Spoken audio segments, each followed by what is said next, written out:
Ég bara nokkuð svolítið þessi leikur búinn, hvernig? Já, ég myndi segja það. Við vorum slagir.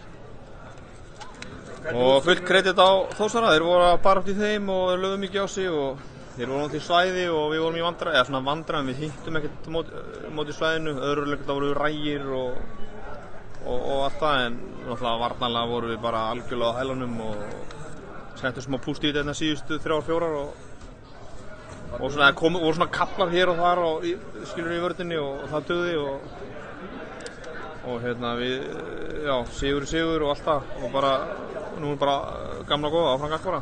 En hvernig skýrir þetta út? Maður hefur síðan nokkra leikina hérna Grindavík og oft hefur við fundist að gulu detti bara einfallega þér á sama level og andstæðingar. Það átti sannarlega við ykkur.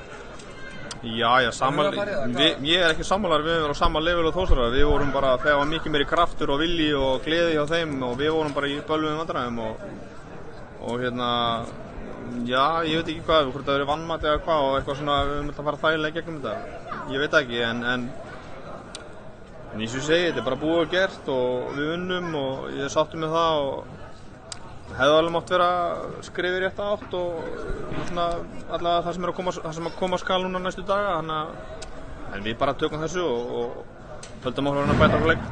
Og ljósta sýnir ykkur öllu að stólarnir eru andstæðingurinn í fyrstu umferð, hvernig líst þér á það? Já, bara fínt sko, bara eins og allt annað. Skemmtilegt ferðalag norður bara? Já, alltaf gaman og gott að koma í Skagafjörðinn og bara, já, við tökum því bara svo hverju öðru hundspiti og bara Engin beigur í þér á þínum mönnum? Nei, alls ekki. Ég meina, við höfum sýnt að við veitum við getum unnið hvern sem er og við getum líka skítapa fyrir hverju sem er, þannig að það er bara, þetta er svolítið undir okkur komið bara hvað við ætlum okkur og við komum til með að fara yfir það í vikunni og verðum vonandi klárir þegar þetta byrjar. Ég veit eitthvað hvernig það verður. Ok, takk. Takk.